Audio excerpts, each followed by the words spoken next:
Food on apple juice, can I sip on the cup? Mix it with some 1942 and I'm hitting girl.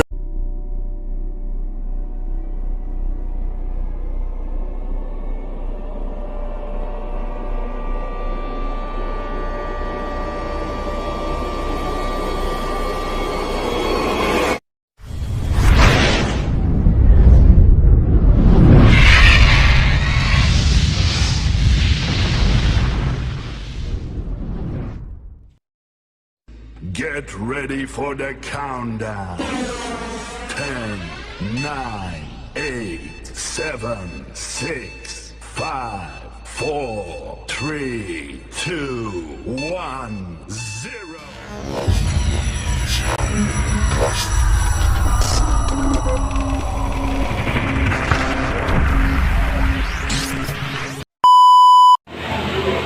Assalamualaikum warahmatullahi wabarakatuh. Waalaikumsalam warahmatullahi Perkenalkan, nama saya Muhammad Al-Jabar Maruf dan teman saya Andi Maria dan ada Dimas Satriano Faurid dan Wisnu Haji Maulana. Di sini kami akan mewawancarai Bapak sini. Saya Sirajul Munir. Ustaz Siraj mengenai peran NU dalam radikalisme. Radikalisme itu apa Pak Ustaz? Bismillahirrahmanirrahim. Assalamualaikum warahmatullahi wabarakatuh. Terima kasih atas kunjungannya mas-mas dari mahasiswa Umaha ya. Dari mahasiswa Umaha. Ini suatu kehormatan bagi saya karena sudah mau hadir di sini, juga berbagi ilmu saja sepengetahuan saya. Soalnya mohon maaf sekali lagi, masalah radikalisme ini adalah sangat sensitif dan benar-benar harus kita ketahui apa itu radikalisme, apa itu nanti ciri-cirinya atau dan sebagainya. Biar apa? Sebagai kita pemuda, mahasiswa ataupun organisasi yang kita miliki, sebagaimana di YPM ya, di mana kampus Umaha ini rata-rata yaitu An-Nahdiyah.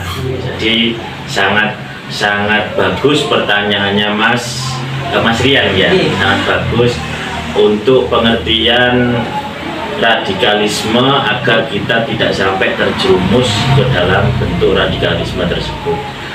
Yang harus kita ketahui Mas Rian, radikalisme itu adalah suatu tindakan yang mana tindakan tersebut ingin merubah suatu ideologi. Jadi suatu pemikiran ingin dirubah, tapi dengan menggunakan cara-cara kekerasan atau yang ekstrim. Jadi pengen merubah sesuatu tersebut dengan cara yang ekstrim. Nah, itu makanya dinamakan radikalisme. Soalnya radikal sendiri kan ekstrim ya. Jadi sesuatu kekerasan yang mungkin melampaui batas. Sebenarnya radikalisme itu ada keuntungannya, juga ada kerugiannya. Kalau keuntungannya bukan berarti kok kita harus mengharuskan radikalisme, enggak, tapi keuntungannya itu dilihat dari sifat untuk memperjuangkan keinginannya itu sangat kuat. Makanya orang-orang radikalisme atau kelompok-kelompok yang mungkin notabene itu tergabung nama radikalisme itu sangat kuat. Ya opo carane nek basa Jawane ya. Ya opo carane aku iso sesuai dengan tujuan apa yang aku maksud. Itu kalau orang itu semangatnya sangat membara. Tapi banyak sekali kelemahan dan kekurangan, terus akibatnya juga banyak sekali. Maka dari itu Mas, ya kita harus waspada dengan kelompok-kelompok yang berbau radikalisme. Terus contoh-contoh radikalisme itu seperti apa Pak? Kalau contoh-contohnya ini hampir sama dengan ciri-cirinya ya. Jadi ciri-ciri banyak sekali sih sebenarnya untuk ciri-cirinya ini. Jadi kalau kita pengen tahu contoh atau ciri-cirinya radikalisme ini, kita kalau ada di suatu masyarakat, terus di situ ada yang melakukan upaya untuk melakukan perubahan ya secara terus menerus. Jadi penolakan ada masalah A, ada masalah apa namanya kayak peraturan itu ditolak terus menerus. Ada peraturan yang sifatnya itu A ditolak, gak mau, aku nggak mau yang seperti ini, aku maunya seperti inilah. Ini terus menerus ya, dan menurut apa namanya dan melakukan untuk suatu perubahan ya, perubahan yang drastis yang diinginkan terjadi. Makanya nggak menutup kemungkinan orang-orang tersebut itu nek corone orang dulu itu ngengkel apa jenenge Cengkal, ngeyel. Nah, ngeyel pokoknya wis lah, itu apa namanya berbau-bau radikalisme. Ngeyelnya atau cengkalnya itu bukan kok apa namanya mau menerima pendapat orang lain, enggak, tapi dia apa kata menurut dia sendiri yang benar. Lah itu ciri-cirinya. Makanya jangan sampai kita itu menjadi orang yang selalu benar atau orang yang apa namanya, itu beda kan. Ciri-ciri orang benar sama orang yang merasa benar itu beda.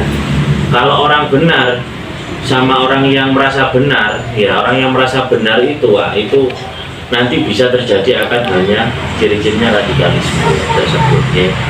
Terus biasanya memiliki keyakinan yang kuat. Jadi keyakinannya orang tersebut itu kuat. Oh, merasa bener ya, aku yang paling benar lah. Ini nanti pemicu adanya apa ciri-ciri orang tersebut radikalisme. Ini kalau ciri-ciri yang lain itu bisa apa namanya penganut radikalisme itu ya, terutama di zaman-zaman sekarang. Kalau soalnya sekarang itu agama itu sangat sensitif juga. Nah, jadi agama itu seperti kita memegang api, Mas Ria. Jadi memegang api. Agama itu kita pegang, selalu pegang ya panas, ya. Tapi ketika kita lepaskan, ya akan kita ini apa namanya? Iya, kehilangan semuanya, nanti malah membakar yang lain gitu loh. Nah, makanya bagaimana ya kita harus sebagai pemuda, sebagai generasi penerus bangsa, juga sebagai salah satu apa namanya aktivis dari mahasiswa yang mempunyai intelektual yang tinggi, kita harus bisa benar-benar memahami tentang agama tersebut biar tidak terjadi paham radikalisme. Seperti itu. Kalau radikalisme apa mempunyai sebab dan akibatnya? Iya pasti mempunyai ya. Jadi penyebab adanya radikalisme masuk ya, sebenarnya kan banyak radikalisme itu kan, ada radikalisme luas sebenarnya pengertiannya, itu bisa ke politik, bisa ke agama lah. Ini kan mungkin yang ke agama kan ya, mungkin yang ke apa namanya suatu kelompok. Soalnya di Indonesia ini yang perlu kita ketahui, Indonesia itu adalah negara republik, dan yang harus kita ketahui Indonesia ini adalah negara republik yang orangnya beragama Islam, bukan negara Islam yang berada di apa namanya, bukan orang Islam, tapi orang Indonesia yang beragama Islam.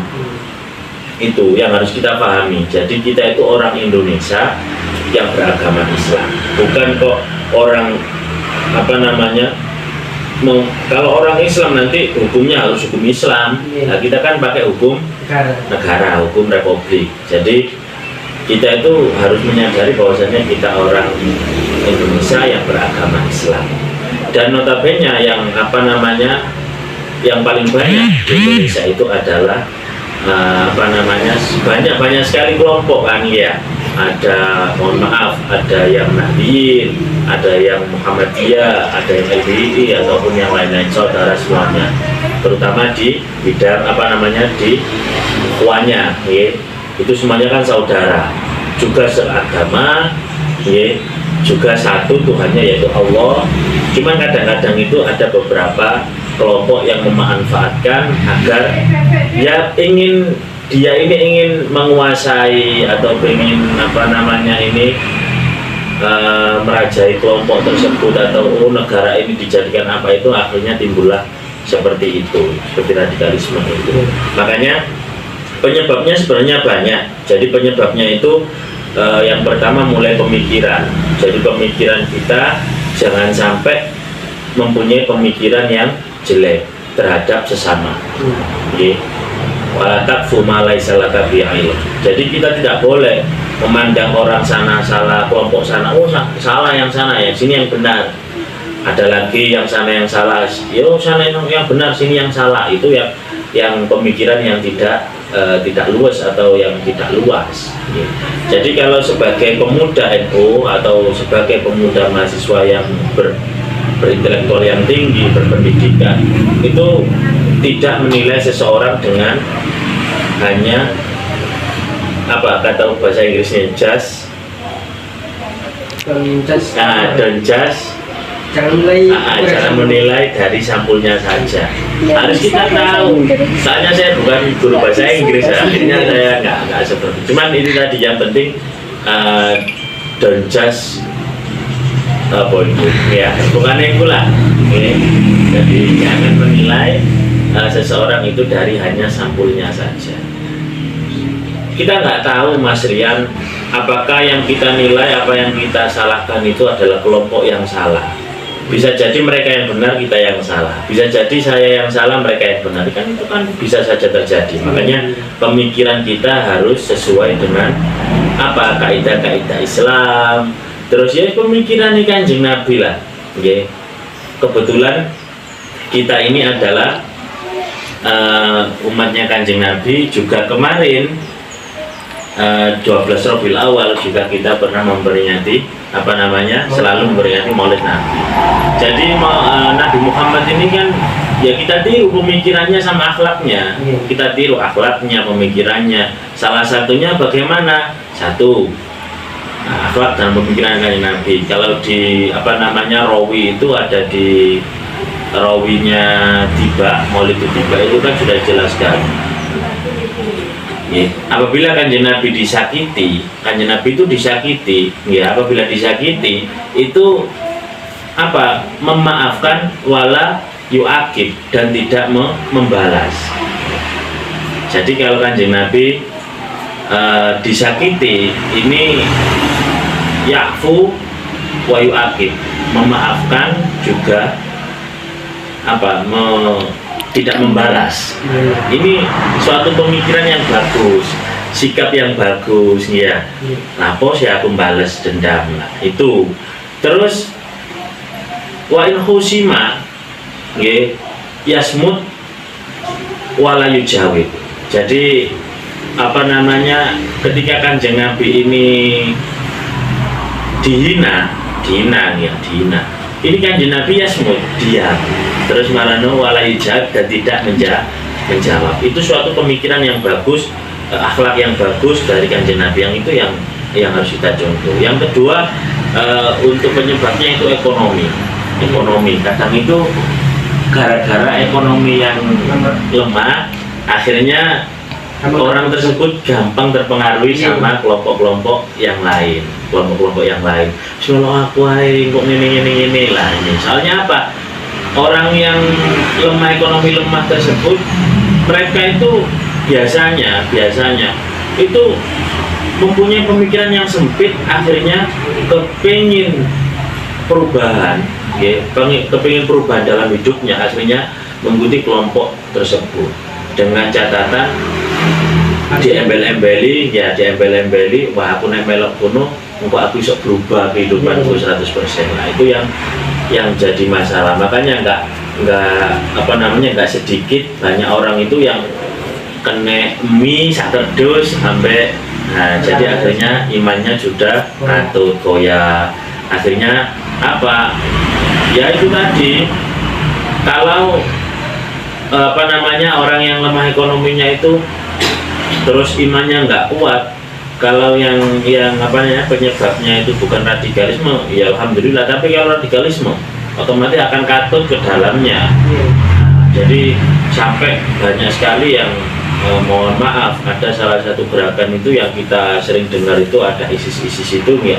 Nah, itu kan kalau kita katut dengan embel-embel uang atau apa-apa itu kan nanti akhirnya kita jadi banyak sekali kan apa namanya korban-korbannya tersebut.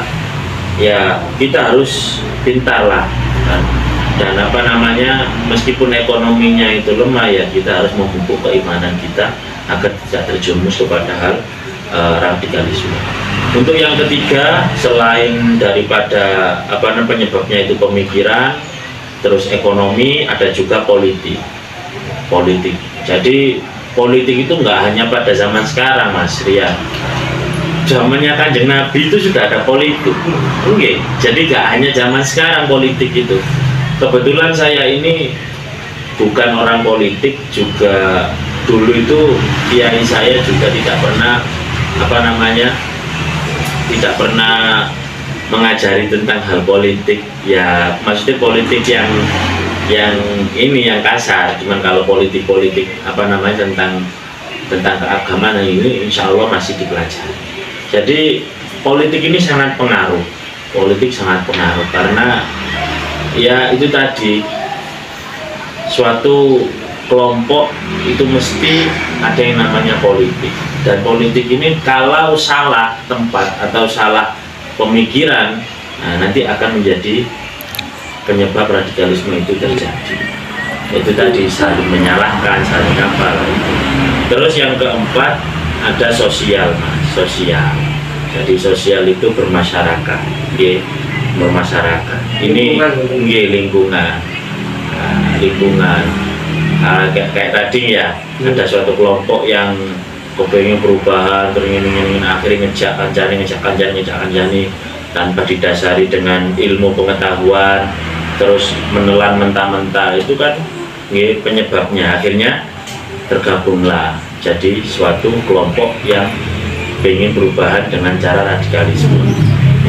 Terus psikologisnya manusia gampang kalau emang tidak dibarengi sama keimanan, pengetahuan, ya ini akan psikologisnya itu akan mesti gampang katut. Terus yang terakhir ya sebenarnya banyak, cuman ya harus ya, ada pendidikan juga, itu sangat bahaya pendidikan itu. Bukan saya kok menyalahkan pendidikan, enggak, tapi gini, pendidikannya bagus. Kalau kita salah guru, jadi kita salah guru, nah akhirnya apa? Menimbulkan suatu yang namanya radikalisme, salah pemahaman.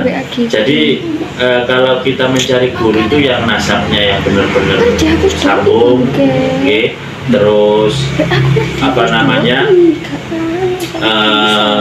disiplin ilmunya juga bagus, terus nasab keilmuannya juga sambung sampai Kanjeng Nabi. Kok contohnya sampean ini termasuk santri YPM, santrinya Mbah Hasyim Latif. Lah ini beliau Mbah Hasyim Latif punya guru yang namanya Mbah Hasyim Asy'ari. Mbah Hasyim Asy'ari nanti punya guru Mbah Sholeh Darat. Mbah Sholeh Darat punya guru, semuanya sampai tutup Kanjeng Nabi. Lah ini cara keilmuan yang disiplin itu atau cara apa namanya nasab keilmuannya juga jelas. Lah ini sebenarnya seperti itu. Jadi kita apa namanya mencari pendidikan itu kok gak langsung kono apik dukur. Banyak sekali kan sekarang sekolah-sekolah yang notabene itu Islam tapi di dalamnya nanti mempelajari tentang kekerasan, itu ada. Cuman ya insya Allah kalau apa namanya, kalau kita nggak salah atau kita tahu sanad keilmuannya tahu, ini guru-gurunya tahu, nah itu nanti tidak sampai terjadi radikalisme. Soalnya sangat bukan bahaya, sangat identik kalau seandainya kita itu salah memilih guru atau guru yang mengajari kita di pendidikan itu kok sampai menerangkannya itu salah. Wah, bahaya. Sering pernah itu kejadian, bukan sering, pernah kejadian saya waktu ngajar di apa namanya, kayak anak kampus yang terakhir itu PKL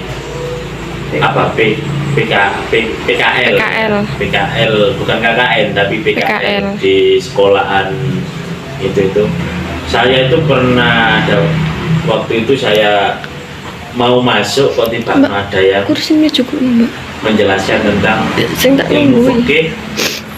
Sebenarnya bagus penjelasannya, cuman ada beberapa penjelasan yang apa namanya mungkin kurang bisa dipahami, dan ada beberapa penjelasan yang bisa membuat pola pikir anak didik itu menjadi wah keras, gak mau tahu akan sesamanya itu apa ya. Tapi alhamdulillah karena kita teman, akhirnya saya memberikan contoh dan juga sama teman-teman yang lain ini memberi masukan agar tidak seperti itu. Karena ya bagaimanapun anak didik atau remaja itu kayak flash disk Mas. Flash disk itu kalau kita masukkan filenya bagus ya insya Allah berguna. Kalau kita masukkan filenya yang nggak bagus, otomatis akan menjadi malapetaka nanti, jadi masalah sendiri. Nah itu pendidikan.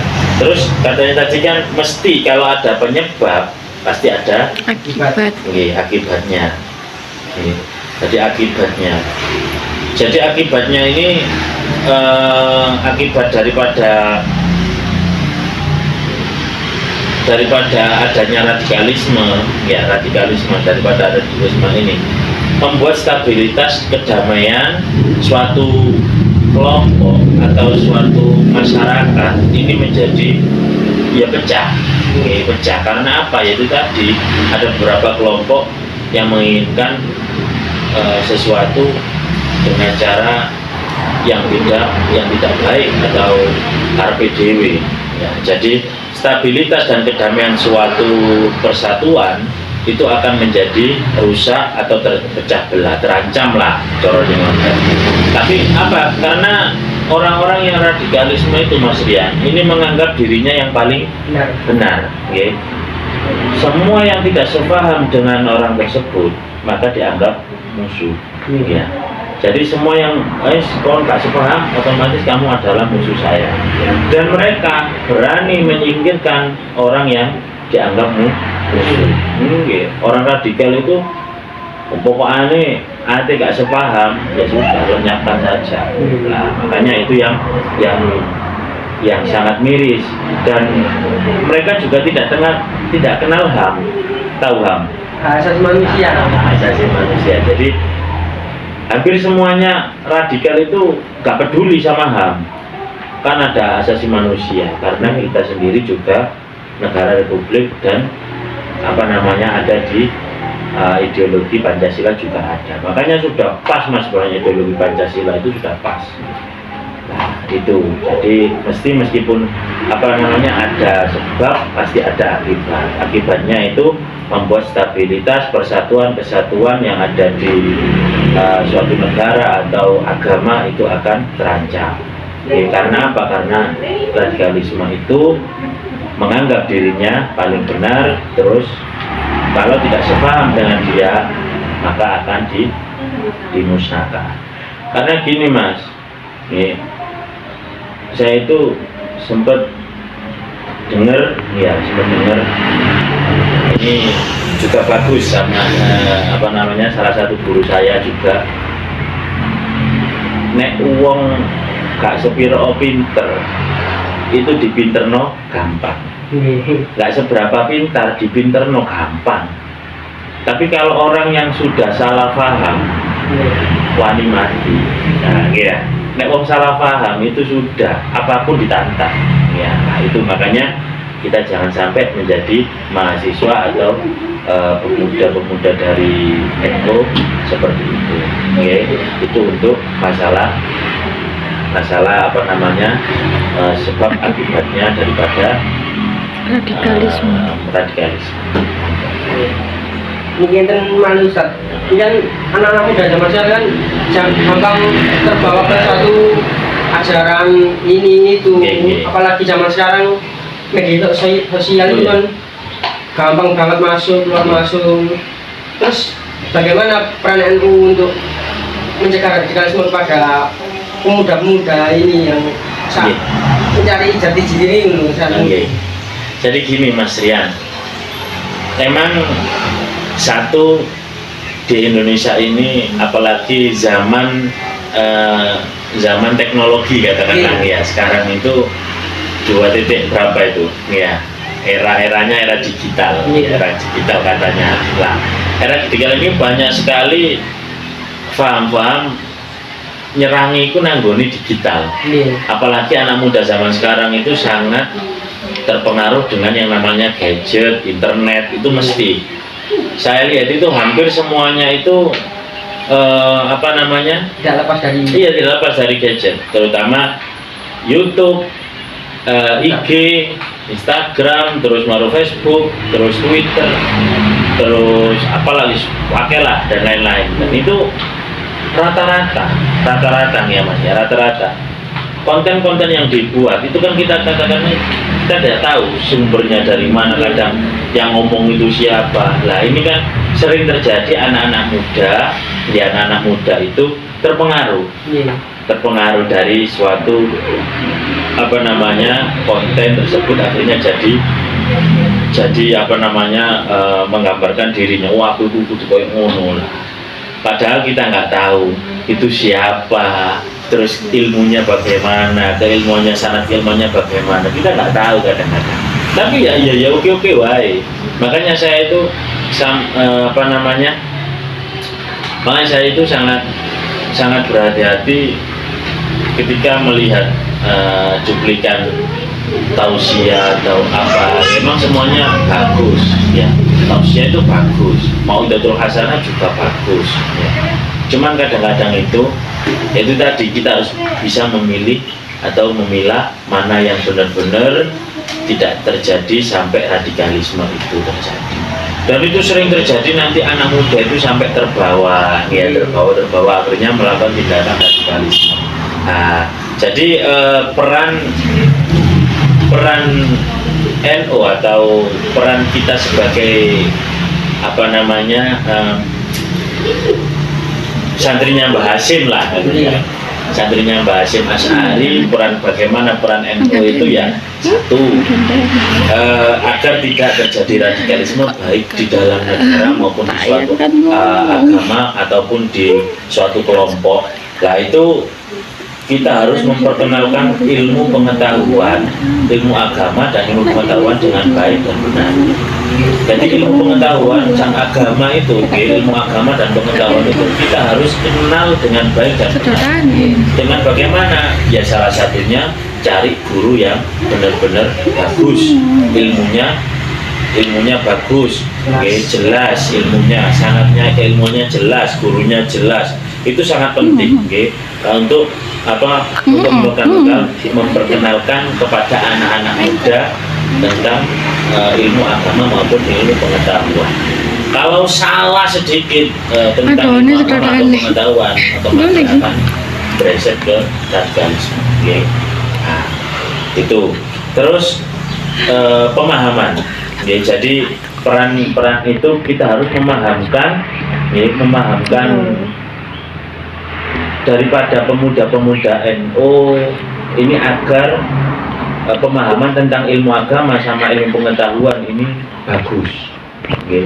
Bagus. Makanya saya sangat senang sekali ketika yai NU, ulama-ulama Nahdliyin ini juga ikut berperan pada YouTube, IG, dakwah 1 menit itu ya, kayak Gus Baha, Gus Kausar, Gus Reza, dan Gus yang muda-muda di NU itu saya sangat senang sekali. Karena apa? Itu akhirnya kita tahu ilmu ilmu yang baik dan benar sesuai dengan disiplin dan sanad ilmu itu kita tahu.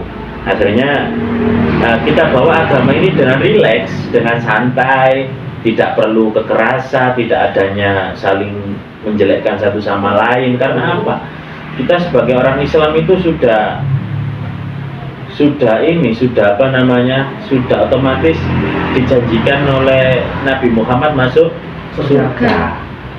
Kan Nabi Muhammad kan pernah dawuh niku, pernah bersabda kan, kullu umat yadkhulunal jannah. Kabeh umat itu akan masuk surga. Jadi kita itu mempunyai kuncinya, ngoten loh. Jadi kita bawa agama ini dengan santai, rileks, kita ajarkan itu peran NU untuk cara mengatasi agar tidak terjadi radikalisme. Okay? Jadi ada memperkenalkan ilmu pengetahuan dengan baik benar, memahamkan kepada pemuda-pemudi NU dengan baik dan benar ilmu agama dan ilmu pengetahuan, menjaga kesatuan dan persatuan sebagaimana pada ideologi Pancasila di sila-sila tersebut. Kan ada persatuan dan kesatuan Indonesia, itu yang harus kita jaga. Kita itu kan semuanya sama-sama manusia lah, itu kita harus menjaga satu sama lain, jangan sampai kita saling membeda-bedakan. Itu dengan cara apa ya? Itu tadi, kita jangan sering-sering menilai orang itu dengan penilaian kita sendiri. Jadi kalau kita melihat diri sendiri, pakailah dengan kacamata min. Kalau melihat orang lain, kita pakai kacamata plus, ya, biar kita tidak sering menjustifikasi orang dengan kesalahan-kesalahan. Terus ada lagi, ya, perannya yaitu mendukung aksi mendukung aksi perdamaian. Okay. Kalau ada seseorang yang minta maaf, ya kita maafkan, ojo di larut-larutkan, ya. Itu kan suatu perdamaian, memaafkan. Karena apa? Wal afina anin nas, saling memaafkan sama manusia itu sangat bagus. Terus juga salah satu tanda-tanda orang yang bertakwa. Jadi saling memaafkan, terus kita jaga persatuan tadi, ya. Terus jangan sampai ada dendam-dendam kepada orang. Terus menjaga, mendukung aksi perdamaian tersebut dengan baik, ya. Terus perannya lagi meningkatkan arti kehidupan kebersamaan, ya. Kayak ngene iki kan, manusia itu kan manusia sosial, ya. Kabeh iku ya urip, dan kebersamaan manusia itu di masyarakat itu majemuk kan, banyak. Si A pemikirannya ngene, si B ngene, si C ngene. Jadi manusia itu semuanya itu dengan pemikiran-pemikiran yang berbeda-beda. Karena kabeh padha lah enak, ya. Kabeh padha lah enak. Ya mesti ada perbedaan, dan perbedaan itu adalah rahmat, adalah suatu keindahan bagi, yes, akhirnya ada perbedaan, kita saling bisa sharing. Bisa, kalau sampai satu kelas di kampus itu nggak mungkin mahasiswa 1, 2, 3 itu sama pemikirannya, mesti ada yang berbeda. Itu adalah suatu keindahan, suatu rahmat lah untuk kita agar ilmu kita bertambah. Terus peran lagi agar tidak terjadi radikalisme itu, yaitu tabayun, sering-sering tabayun, Mas. Jadi kita jangan menelan mentah-mentah suatu berita, ya. Terus ada lagi hoax, kita jangan sampai hoax itu, ya. Nah, hoax jangan sampai menyebarkan berita itu peran sekali, sangat berpengaruh, ya. Peran kita jangan sampai menyebarkan hoax. Terus peran kita juga harus sering-sering bertabayun atas berita yang kita dengar. Ya. Bertabayun kepada siapa, ya? Jelas pada ahlinya, ya. Nah, kan sudah jelas dengan Al-Quran ini ada sama nggak ngerti, ya kudu takon pada ahlinya sing ahline. Nah, ahlinya ahli itu baru kita tanyakan. Dan sampai takok suatu rumah, pondasi rumah itu yang bagus yang mana, yang kokoh yang mana, bagaimana cara rumah ini yang biar berdiri bagus, indah, itu kan mesti sampean takok takok orang yang ahlinya pembangun rumah siapa, arsitek, baru bagus nanti. Nanti sampai takok bangun rumah nanggone Pak Sirot, yo kadang-kadang saya bukan ahli arsitek, ya. Jadi ada fak-faknya sendiri.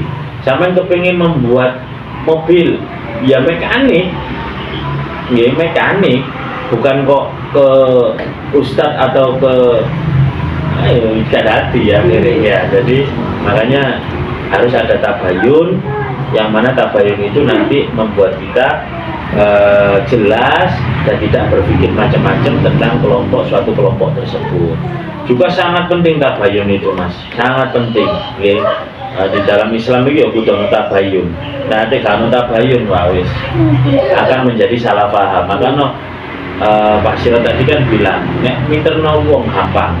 Tapi kalau sudah wong salah paham, wis tabayun pun juga nggak mau. Makanya kita budayakan apabila ada mendengar atau apa-apa yang kebetulan itu hubungannya sama agama, sama kelompok, suatu kelompok, semuanya kita saudara, ya sudah, kita tabayun yang baik, kita mencari kebenaran berita tersebut yang baik, jangan mendahulukan emosi, karena emosi ini sesaat, Mas, sesaat ya. Jadi emosi itu sudah wajar, manusia emosi itu wajar, tapi al-kadhim itu bisa bermakna tremos. Jadi bagaimana kita itu bisa menjadi manusia, kita contoh sebagaimana termos itu kayak gak berguna, tapi dia itu gini, Mas, bisa sifatnya itu bisa memendung panas kan, termos itu kan bisa membendung panas. Nah, itu kita harus bisa jadi seperti termos, bisa membendung marah, panas dengan cara tabayun cari kebenaran, tidak menyebarkan berita hoax ya. Dan ini, Mas, sering terjadi itu kan gini ya, radikal itu biasanya berpikirannya jihad fisabilillah ya. Laparannya itu bagaimana kita harus cekak sampai berpendapat itu jihad fisabilillah. Apunten kalau wingi kayak tahun-tahun kemarin ada bom, ada terorisme lah, itu kan termasuk bentuk radikalisme yang nyata ya. Nah itu waduh wis, jadi jangan sampai kita tuh berpikiran emang Kanjeng Nabi pernah dawuh ya, berpikiran Kanjeng Nabi itu pernah dawuh perbuatan apa yang paling utama ya Rasulullah. Waktu itu ditanya oleh sahabat, satu yaitu sholatu ala waktiha, sholat tepat waktu. Yang kedua apalagi ya Rasulullah perbuatan sing apik, yaitu birrul walidain, nabii bagusi kedua orang tua. Yang ketiga apa? Jihad fisabilillah. Jihad fisabilillah termasuk adalah salah satu perbuatan yang bagus.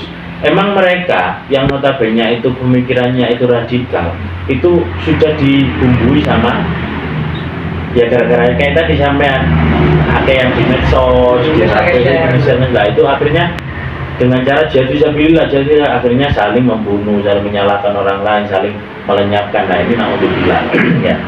Itu bagaimana caranya perannya? Ya kita harus mencari ilmu yang terakhir pun. Golek ilmu agama, ilmu ilmu pengetahuan yang baik, yang benar. Mencari ilmu itu adalah salah satu jihad fisabilillah. Karena apa? Kanjeng Nabi pernah dawuh ya, man utawi sapane wong iku kharaja metu sapa man ya fitolabil ilmi ing dalem nyupri ilmu. Jadi apabila orang itu keluar rumah fitolabil ilmi ing dalam nyupri ilmu, karena mencari ilmu ya, bahwa mongko utawi man ya sing wong golek ilmu niku wau ya fisabilillah iku ana ing dalem dalan agama. Iku fisabilillah, golek ilmu itu termasuk fisabilillah, tidak harus saling membunuh atau berperang. Kalau zaman dulu emang fisabilillah perang, tapi sekarang nggak ada ya. Jadi fisabilillah itu dengan cara belajar, mencari ilmu hatta yarji. Jadi kita mencari ilmu ya, kita itu keluar rumah terus golek ilmu, niat golek ilmu sampean teko Direjo ya, Direjo nggawe sepeda nang omahan golek ilmu. Lah itu fisabilillah hatta yarji, sehingga sampean balik nang omahe sampean nggih, sehingga balik sapa man nggih. Jadi ketika sampean kembali ke rumah, mulai dari berangkat sampai balik ini dalam kondisi sampean iki perang, jihad, melawan kebodohan, melawan nafsu-nafsu, enak-enak turu sekolah, itu kan nafsu. Enak-enak dulinan bal-balan sekolah belajar, nah ini kan nafsu. Makanya Kanjeng Nabi dawuh tersebut dari apa namanya yang diuraikan dari Anas bin Malik tersebut, yaitulah apa namanya ilmu itu sangat penting. Makanya mencari ilmu sama dengan halnya naudzubillah ngapunten ya, maaf. Kalau seandainya sampai dari keluar rumah si A keluar rumah terus kok tiba-tiba ada musibah, baik itu apa namanya kecopot semut terus meninggal ya. Itu sudah termasuk termasuk mati dalam keadaan syahid. Alhamdulillah. Ya itu. Jadi peran-peran itu sangat penting untuk membantu agar pemuda-pemuda NU tidak sampai, atau pemuda-pemuda zaman sekarang, remaja-remaja itu tidak sampai terjerumus kepada hal radikalisme. Itu saja. Ya. Pun ngoten mawon. Terima kasih Ustaz Sirot atas penjelasannya dalam peran NU dalam mencegah radikalisme. Matur suwun. Terima kasih Ustaz Sirot yang mau untuk diwawancarai hari ini. Maaf merepot. Ini Mas, ya sepengetahuan saya saja. Jadi kalau mohon maaf kalau emang itu benar, itu emang benar-benar emang dari Allah ya. Tapi kalau emang ada yang salah, ya mungkin saya yang pemahaman saya yang salah. Cuman insya Allah kalau kita ini mau tolakul ilmi, insya Allah akan mesti ditunjukkan kepada hal yang baik, karena Allah itu kalau sudah berkehendak kepada seseorang akan difahamkan dengan suatu ilmu tersebut. Baik, itu saja. Terima kasih. Assalamualaikum warahmatullahi wabarakatuh.